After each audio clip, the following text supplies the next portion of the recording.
Hi guys, this is a legend and welcome back to my YouTube channel. So for today's video, bakit kailangan na handa tayo parati? Bakit kailangan na mag-ipon tayo or magtabi tayo ng konti in case? Kasi guys, dito sa ka-flat namin, letter B sila. So alas 3 kahapon, naglilinis ako kasi yung amo ko dumating. So tulog ako. Kaya pagising ko, maraming mga kailangan linisin kasi wina-wipes ko pa yan lahat na binili nila galing sa labas. So naglilinis ako sa may pinto malapit and then naririnig ko, humahagulgol siya. Pag labas niya ng elevator, naririnig ko kasi sa may pinto ako. Gumaganon-ganon siya. Tapos dinodoorbell niya yung pinto ng letter B. Tapos ayun na. Tapos hagulgol siya ng hagulgol. Akala ko ano nangyari. Tapos sinisilip ko. Hanggang sa next ko na silip, kayakap niya na yung matanda. Sa people lang ako sumilip. So, kayakap ng Pinay yung matanda. So, nagyakapan silang dalawa. Yung Pinay na yan is nakikita ko siya or naano ko na din siya. Kasi parati siyang nagdadala ng ulam dyan sa B. So, nababati ko siya, ganyan. And then, edi paglabas ko, kasi lalabas ako noon, magsundo ako sa bata. Wala na siya, kaya hindi ko natanong. Tapos pumunta kami ng bata sa piano, siguro mga 2 hours. Pagbalik namin galing sa sa school, galing sa piano yung bata. Pagbalik ko, nakasalubong ko na siya sa may sa may elevator kasi sa amin pag mula ka sa hanggang 41 floor kami, bababa ka muna sa 3rd floor, parang yun yung pinaka tas lilipat ka ng ibang elevator naman. So paglabas ko, nakita ko siya na magang-maga yung mata, bit-bit niya yung luggage niya, yung bag niya, tapos kausap niya yung isang Pinay. Sabi ko, halate, uuwi ka? Sabi ko ganun sa kanya. Sabi ko, narinig kita kanina, umiiyak ka. Tapos hindi niya sinabi kung ano yung reason, pero makikita mo sa mukha niya na, alam mo yung, siya, hindi siya handa. Umiiyak siya kasi gusto niya pang magstay. Ayan, tapos sabi niya, paano na ako ngayon? Ganun siya, parang nasakluban siya ng langit, hindi mo maintindihan yung mukha niya. So, naawa ako. Sabi ko, ingat ka te. Tapos ayun, sabi niya, salamat. Tapos, kausap niya yung isang Pinay. Sabi niya, may pa yan siya, may bata yan siya na inaalagaan, newborn daw. So, bakit siya tinerminate? Sabing ganun. Buti nga, in on the spot siya eh. Paano kung hindi? At least kahit papano, pag on the spot siya, may makuha siyang pera. Na on the spot siya guys, hindi niya sinabi kung ano yung reason, hindi ko alam, ayaw niyang sabihin, siguro kasalanan niya kasi hindi naman mukha namang mabait yung amo niya kasi nga siya malapit siya sa matanda eh, ibig sabihin mabait. So parati yan siya nagdadala dito ng pagkain, kaya nakakaano ko siya parati, nakakasalubong ko siya, nakakasabay ko siya sa elevator. Tapos yun, kaya sabi ko sa inyo, kailangan anytime dapat handa kayo, may pera kayo, and yung mga gamit talaga. Ako, buti nga sa kanya, isang luggage lang, tas isang parang sako bag na maliit lang, tapos bag na malaki. Ganun lang yung dala niya. Pag ako pinalayas ng amo ko, 2 luggage tong akin. Puno tong luggage ko. Tapos, ilang kabinet yan dito, 4. Puno yan, siksik, lahat. Alang, apaw-apaw. Kaya pag pinalayas talaga ako ng amo ko, nandun pa sa taas, marami din doon sa may kwarto ko. Kaya, Diyos ko, sabi ko sa inyo, pagka parang nararamdaman nyo na parang wala nang gana yung amo nyo, yung naghahanap na lang ng butas, anuhin nyo na kaagad, i-ano nyo na yung mga gamit nyo, unti-untiin nyo na. So, partida guys, magpapa-package na ako next week nitong Sabado. So, 2 stripe bag na yung nandoon, malaking stripe bag, yung pinaka talaga nila. Yun, nandoon na 2. Nakuha ko na dito sa bahay yung isang paano ba yun? Isang malaking bag, nakuha ko siya, and then isang plastic bag, pero marami pa din talaga. Ang dami kong damit na kailangang iuwi. Puro mga pambata, lalaki, pambatang babae, ganyan.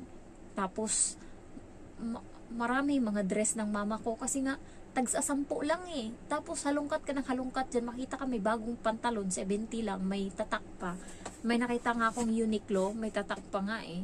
10 lang. Tsaka yung Shiba, yan, mura lang, mahal yan kasi yan yung damit ng amo ko. 10 ko lang din nakuha. Kaya maano ka talaga na bumili. Kaya sabi ko sa inyo, pag nararamdaman nyo na parang tagilid na kayo, unti-unti nyo nang i-package yung mga gamit nyo or itabi sa storage, ganyan. Nagpa-storage ako 100, pero yun naman kasi is ibabalik nila sa akin pag nag-package ako. So, dalawang stripe bag, 200 yun. So, ikakaltas na nila yun sa charge ko, sa package ko, sa box ko nitong Sabado. So, next na kailangan handa ka kasi nga, kung wala kang ipon, doon ka problema, tapos wala kang pundar sa Pinas. Nako, wala ka talaga. Baka ako, mabaliw ako niyan. At least kahit paano, pagka nangyari yan sa akin, may trabaho ako sa Pinas. Pero, ang hirap guys, yung nanghinayang ka sa 35,000 na dapat every month mong makukuha dito sa Hong Kong. Pero dahil lang na-terminate ka, sayang yung 35,000 every month. Tapos sa Pinas, nakaupo ka doon. May unli tulog ka nga, unli kain ka, pero wala ka namang pera and makalipas lang ang ilang buwan, 2 buwan, balik ka na uli sa dati mong buhay. Ayan, yung mahirap na naman uli, yung kailangan mo na namang kumayod. So, yung kaibigan ko na na-terminate, hirap na siya ngayon, parate siyang kumain nga siya ng palaka, kumain siya na ng aso, kumain na siya ng kung ano-ano doon. Nako, yan, kasi sila, mga Ilocano sila, so makain sila ng aso. Tapos ayun, naggulay-gulay siya. Tapos sabi niya, wala na talaga akong pera, wala na akong ipon, naubos. Biglaan kasi yung pagka-terminate sa kanya, hindi niya talaga ramdam. Buti nga pag terminate sila, yung on the spot, yan yung gusto ko yung i-on the spot ako, kaysa sa bigyan ako ng 1 month notice. Pag on the spot, may pera akong makukuha. Pag 1 month notice, wala talaga.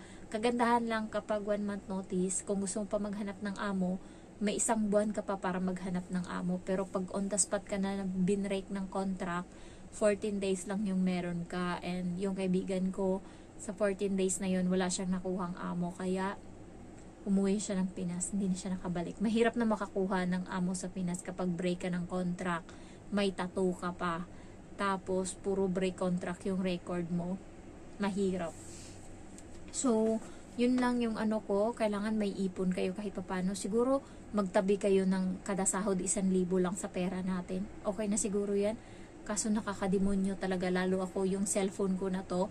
Andito yung 2 ATM ko na online banking. Sa isang BDO ko na app, 2 bangko ko yung nandun. So, kung yung isang app ko ay yung isang bangko ko wala ng laman, nasagad na, pwede akong lumipat dun sa kabila. So, kaya hindi ako nakakaipon. Pero kailangan kong anuhin ngayon na makaipon ako kasi plano ko nang mag for good. And hindi ko yun magagawa. Mamatay na ako dito kakatrabaho kung hindi ko yan ipoporsige. And by the way, bumili ako ng kape kasi nga magpapabox ako.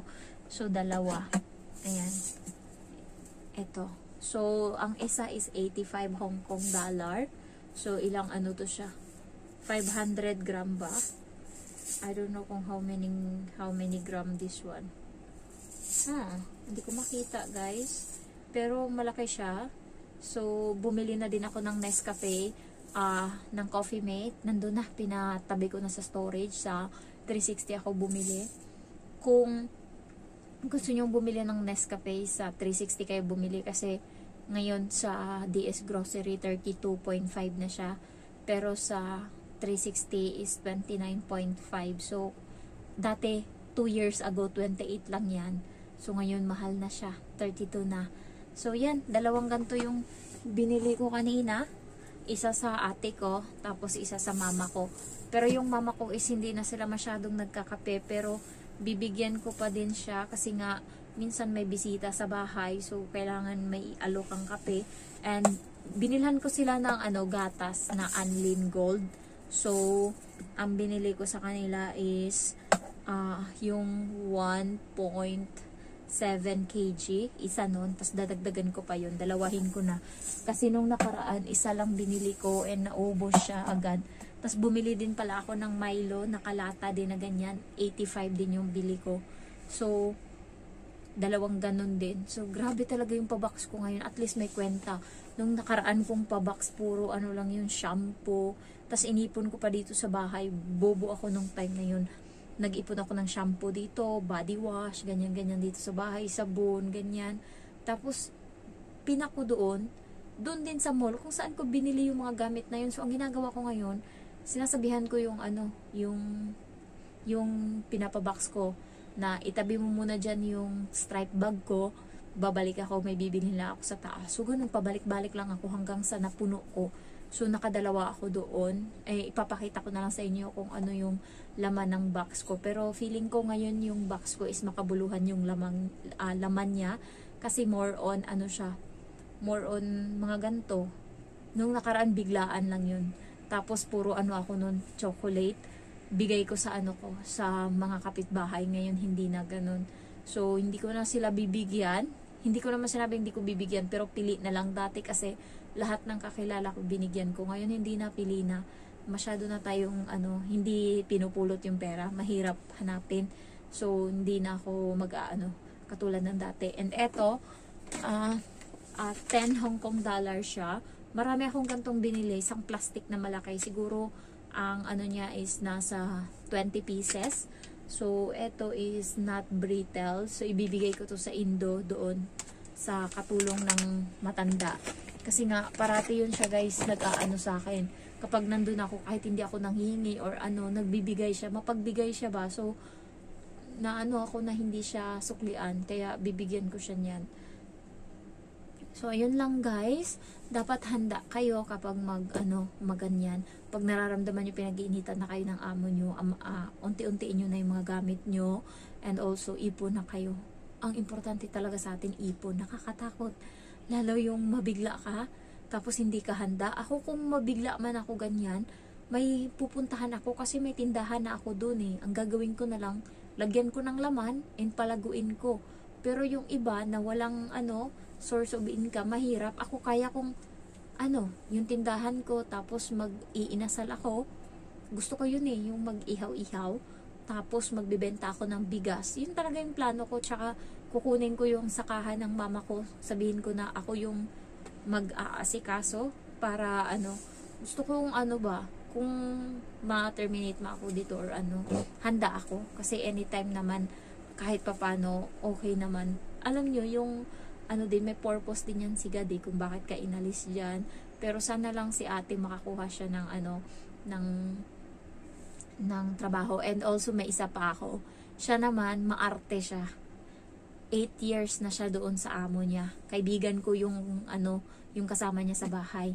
Ang ginawa niya, sabi nitong kaibigan ko, "Te, uwi ako kasi 8 years na siya eh. Ito bago lang 2 years lang. Te, uwi ako ngayong July, te." Ay, hindi. Antayin mo muna akong magpaalam sa amo natin. So, ngayon, marami siyang bukol-bukol daw na parang sa katawan, matitigas daw. Parang ganito daw kalaki. Marami daw sa balat dito, sa binti, ganyan. So, nakakatakot yun. Baka anong stage na yun ng cancer, di ba? Kung kapag cis kasi, kapag ganito nakalaki, nagiging na yan, stage 2 na, stage 3. So, sabi niya ngayon sa amo niya, nag-ano siya ba kasi gusto niya ibigay yung LS niya. Nagpapaawa siya. "Madam, uuwi ako ngayong July sa Pinas, magpapa-check up ako kasi ganto-ganto." Akala siya ng amo niya sa kanya is, sabi sa kanya, "Ibibigay ko yung LS mo, tanggal ka na, mag for good ka na." Sabi niya, kasi cancer na yan sa balat mo. So ngayon, naglulupasay siya kasi nga ayaw niya pang umuwi. Gusto niya pang magtrabaho, wala siyang ipon. 8 years na siya dito, tas yung binibili niya mga walang kwenta, mga sapatos na hindi mo maintindihan. Yung mga hindi branded na sapatos, yung sa mga online. Yan yung mga gusto niyang bilhin. So ngayon, bigla siyang tinanggal. Bibigyan nga siya ng LS, pero 20 mil lang yun. Sa pera natin, mga 100 plus thousand, 140,000. So, yun? Kulang sa kanya. And siya, gusto niya pa talaga bumalik ng Hong